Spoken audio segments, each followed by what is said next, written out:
Hello everyone, this is Mumbo, and welcome back to another episode on the Hermitcraft server. It's episode 122, and today I'm in a really good mood because the mini-doc that I've been working on over the past couple weeks in my spare time has finally released. It's finally come out, people seem to be really enjoying it, which is fantastic. All of you seem to be liking the story, which is really, really good, and I'm just happy to see that my hard work and evenings tinkering with color grading and editing and everything like that has paid off, and you're all enjoying it. That's always fantastic to see, and I just want to say a massive thank you for all of the people that have written lovely messages down in the comment section. David is also reading them, and he's very happy with how everything turned out. So thank you. It's been really, really great fun, and I can't wait to take on more projects like it, which I have got plenty planned for 2018. Including apparently one with Grian, where we make a mini documentary about him and his cats. He really wants me to make one, and I actually think that could be really quite good fun. Anyway, plan number one for today's Hermitcraft episode is we're going to do all of the foliage for the inside of the Bumbo temple. We didn't actually end up doing that in the previous episode of Hermitcraft, and that's something that I really need to do. So first up, we've got a lot of leaves to gather. Thankfully, I already had a ton of those in my storage system and also a ton of saplings as well, so that's going to help out with the trees. Now I'm out gathering cobblestone, and this is why I like to gather cobblestone towards the bottom of the world, because occasionally you get lucky. 8 diamonds, that's enough to make 2 pickaxes and 2 shovels. Yeah, my maths was there. That is early in the morning, alright? So stage 1 is obviously to actually place in all of the trees. Now, I have to say, I've been doing this. This tall tree is pretty ugly, but I do quite like that tall tree over there. Either way, it's looking pretty cool, and then in between these, we're going to place in some rocks and do some Iskall-style terraforming. This is looking pretty good so far. I've got all of the trees in place. I've taken out that big one right there, so that's looking a lot better. What I'm thinking is I think I'm going to use the old school Minecraft trick of actually filling these things in, but there's another creeper by my door. Why does that keep happening? Yeah, I'm going to fill these trees in with glowstone because at the minute, they kind of are the darkest things in the room. Like, these are looking very, very dark. And I think that's partly to do with the ocean colours as well. They're just not quite as bright green and vibrant. This could be a bit of a risk, but I'm willing to take it. Alright. This place is looking nice. Very, very nice indeed. Okay, so all of the glowstone is on the inside of all of these trees, and I've tried my best to make it as neat as possible. Now the light is all looking uniform, everything's looking cool. Okay, bone meal the floor, and as I say, start adding in some rock formations and other strange quirks to this terrain, which make it a little bit more interesting, because right now it just looks like, well, it just looks like a regular Minecraft forest, doesn't it? Yeah. Right, I think that should be all the path blocks done around these things, and I have to say, this has made a massive improvement. So, we have got one side of this thing done. There's the original side. It looks very bland and very boring, exactly like regular Minecraft forests. But then, if we spin around, look at this place! How cool does that look? That looks great. A little bit more bone meal needed in this area. But yeah, it looks really, really good. That has completely changed the way that this area feels. Oh, that is so much nicer. Fantastic. I'm really, really chuffed with that. Thank you to Iskall for doing the terraforming training way back in Hermitcraft Season 4, because it's come in handy in this project here. Right, let's do the other side, and that will be this area done. Then we just have to work on the monument. And that is that. Everything is completed. We have got all of the trees in place. We have all of the bone meal in place, all of the stone in place. Everything's been lit up. The walls are lit up. The floor is lit up. We did all of that in a recent episode of Hermitcraft. And I am feeling really, really happy about this. This is a project that I've really enjoyed just kind of dropping into every now and again throughout the episodes. And we are now going to drop out of it because I have got another thing that I want to do today. And it is going to involve a lot of redstone. I'm slightly nervous for it, to be quite frankly honest with you. But before we take on that challenge, I just want to say that in a previous redstone video, in fact, in the previous redstone video, I said that my base was going to flood when the new update came out, because I was messing around with ocean monuments. I removed a bunch of water from the ocean and then it instantly retracted back in. One thing that I'd actually forgotten about my base is the fact that I've got these pillars here which stop the water from the corners being able to connect up, creating infinite water sources. So in theory, theoretically, this place should be fine when Update Aquatic rolls out. However, this won't be, because signs and water, and also apparently my villager trading system won't be, apparently a lot of my farms won't be, and all of the item transportation systems that I have underneath my base definitely won't be. So, it could be interesting. Okay, so this is what we're going to be constructing. Now, I ran through all of this in the previous episode of Hermitcraft, and as you can see, yeah, it's a pretty chunky redstone contraption. This is just one module of Iskal's shop, and I think he wants 4 of them in total, but what I thought we could do in today's episode is I thought we would get one built. We would build one in its entirety, and then what we'd do is we'd show it to Iskal, see if he actually likes it, and then build the other 3. So I'm going to have to gather up all of these redstone resources right here. In fact, first I'm going to have to work out what resources I actually need, then I'm going to have to gather up the resources, and then we're going to have to get this thing constructed over by the Mobilisa. So to build this thing, we're going to need 28 sticky pistons, 10 regular pistons, 2 chests, 47 pieces of redstone dust, 16 redstone torches, 76 repeaters, 5 redstone lamps, 11 comparators, 16 redstone blocks, 12 hoppers, 5 droppers, and 1 observer. Okay, now that I've actually cleared out my storage system, maybe we have sort of this, we have this sort of stuff on hand. I mean, that's a very strong start right there. We've got a bunch of comparators and things, a few droppers here and there. Yeah, let's get to it. I've managed to gather up everything. I've got all of that inside my redstone shulker box in the ender chest. And this is the space that we've got to work with. Now, just looking at this...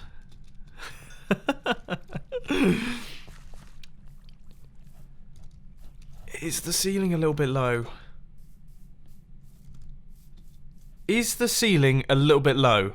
No, I don't think it should be. Most of the bulk of this redstone, thankfully, is down underneath. That is not something that I'd considered.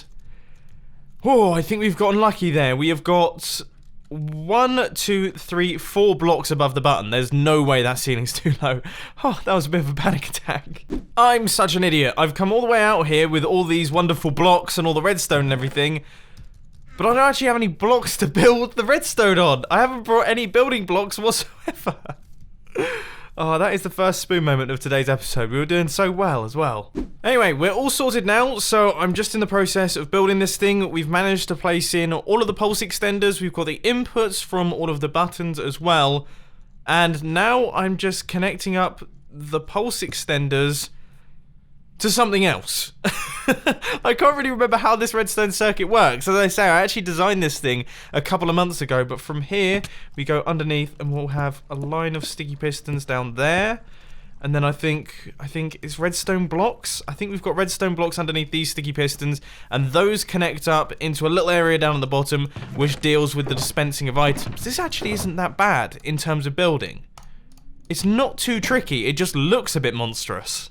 Next part of the redstone contraption is the top section, which deals with our redstone lamps. So up at the top right here, we're going to have a whole bunch of redstone lamps, and they will power as the system kicks in. Now, I know that originally Iskal wanted these lamps to light up as you put in enough money to actually buy the items. So say, for example, you've got the 5 different items. As you put more rotten flesh into this chest right here, these redstone lamps would begin to light up when you could afford the items that corresponded to the buttons. But the thing is that, I mean, there are ways to make it work, but the quantity of the items required would have to correspond to the hoppers. So if there was one item which was, if there was one item that was for sale which only cost 1 rotten flesh, then you could do that.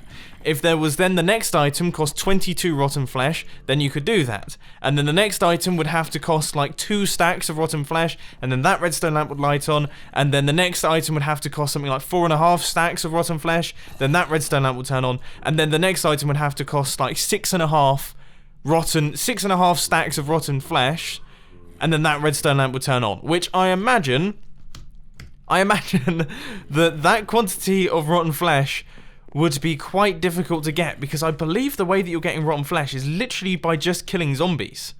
So to get 6.5 stacks of rotten flesh, Like, that will take a very long time. I don't know what sort of amounts of rotten flesh this gal is dealing with, but I imagine it's not that high. If it is that high, then we can modify the system, but for now, I think we're going to be sticking with this design where when you hit the button, the lamp will turn on, the one that you've activated, and then it will turn off once all of the items have traveled through the system, and then that's when you'll get that item. So it's just showing you that the system is actually processing your payments.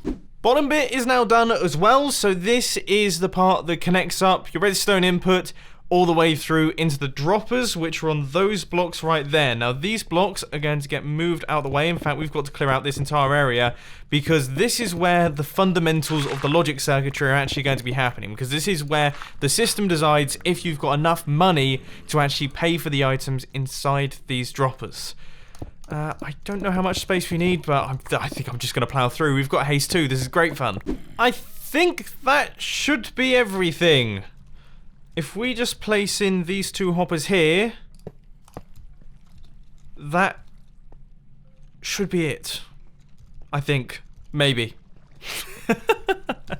You never know with a redstone contraption. What I'm going to have to do is I'll let Iskal know that I think a machine has been built. I'll then have to meet up with him, and I'll try my best to run through all of the features that I've added in, and we'll fill it up with some items. In fact, you know what? We can actually fill it up with some items right now. Let's quickly chuck some items in. So inside that item hopper over there, we have got 6 items. Now what you do is you double the number of items inside that hopper to work out the number of items required. So we've got 14 bits of rotten flesh in here. It should only take 12, leaving 2 behind. Now I'm going to place an item inside this dropper right here, and hopefully we should get one of them when we hit this button.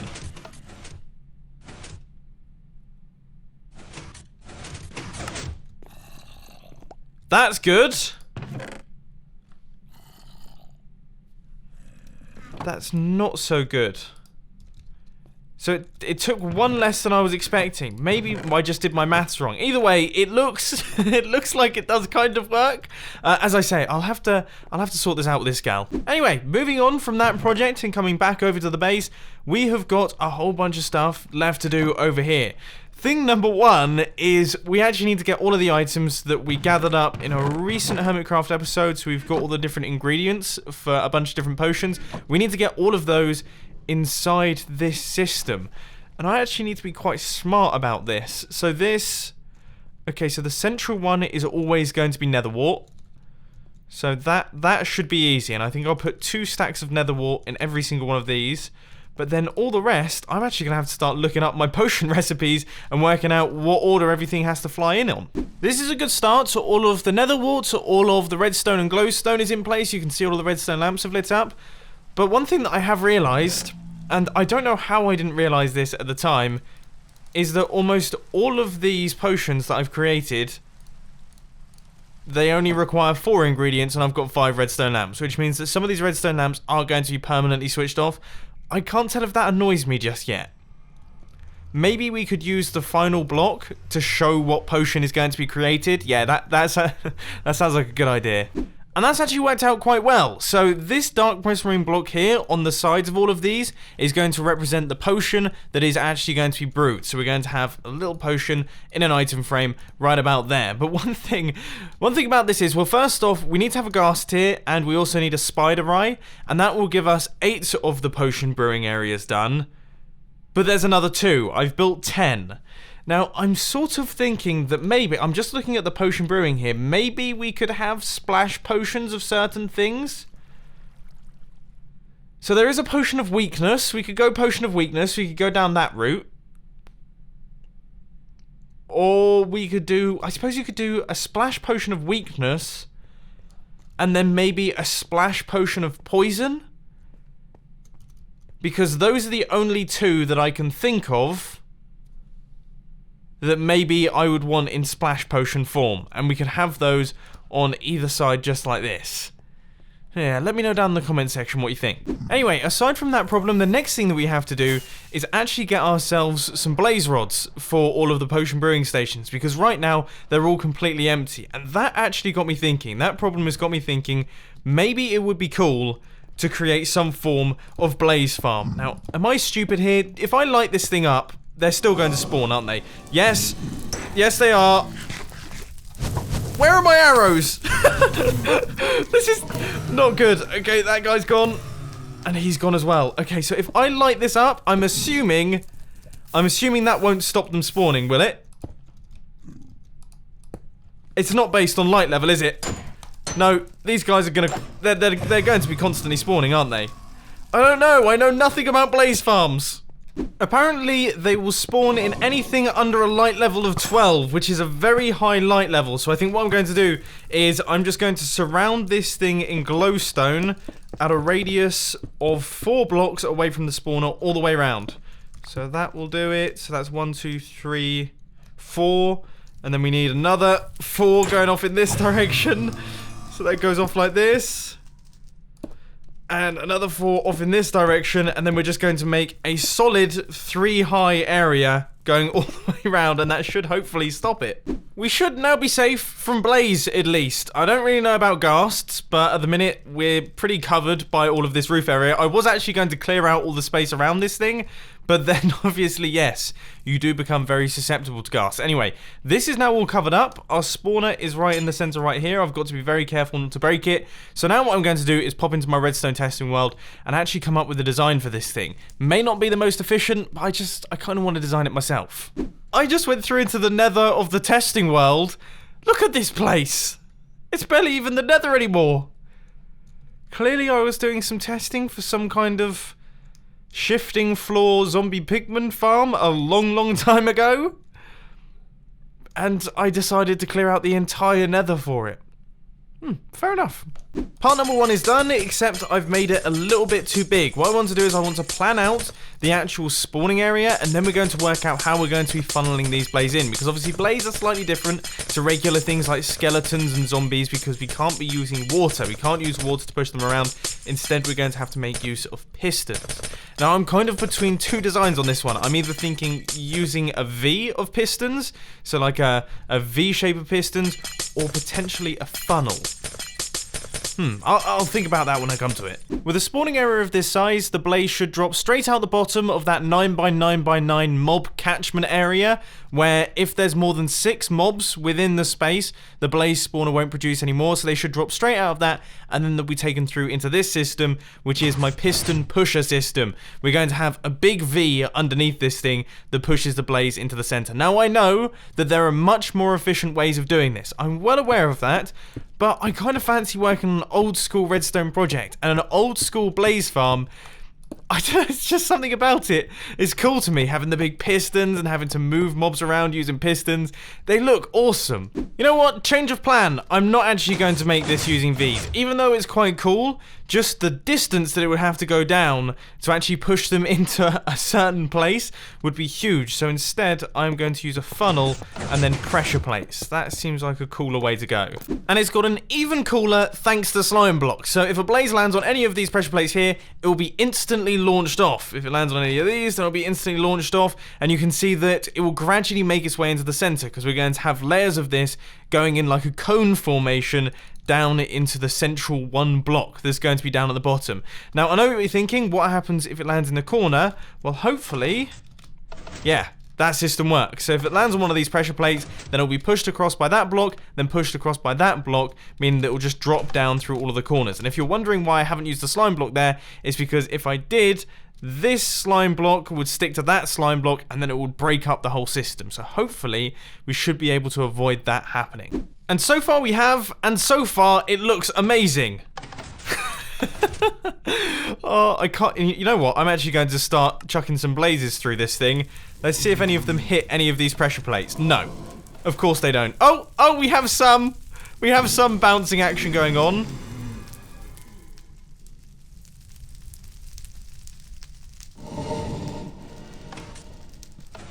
Okay, that could be a quirk. Either way, it's not a problem. It's not a problem because he's out of the spawning zone, and he would have moved at some point and then been launched off. It is a tiny bit disappointing, but I'm not too fussed because this thing looks great, doesn't it? All done, all completed, and looking wonderful. deadly, deadly ice cream cone. I think that's what I'm going to be calling this thing. And I have to say, this is very fun to ride through. Look, check it out. If I were a Blaze, I would do something a little bit like this. So that was the corner example. There was no slime block action going on there. But say, for example, I was to land here, then we'd do something like this. And then we'd end up in a corner, down at the bottom. Right, let's go straight through the center. It's just so much fun to use. And I love watching the Blaze fall through it. Because even though sometimes they do get stuck on the edge of blocks, it is very rare. I've only seen it happen a couple times. I've done a little bit of testing here. But you can see it functions perfectly. And it gets them out really fast. Really, really fast. And it doesn't involve that much redstone. I'm chuffed to bits. I'm absolutely chuffed to bits. I mean, that guy was very simple, wasn't he? He went straight down through the center. But there we go. It's working like a charm. Absolutely working like a charm. Couldn't be happier. I cannot wait to build this thing. I actually can't wait to build this thing. But unfortunately, ladies and gentlemen, that is all I've got time for today. I hope you've enjoyed this video. If you did, please hit that like button. And if you really loved it, then make sure to subscribe. But thanks for watching, guys. This is Mumbo, and I'm out. I'll see you later. Oh, and as per usual, you should check out the latest film on the filming channel. It released just yesterday. It's the mini doc that I've been working on over the past couple of weeks. And I do think you'll find it interesting. Link will be on the end screen.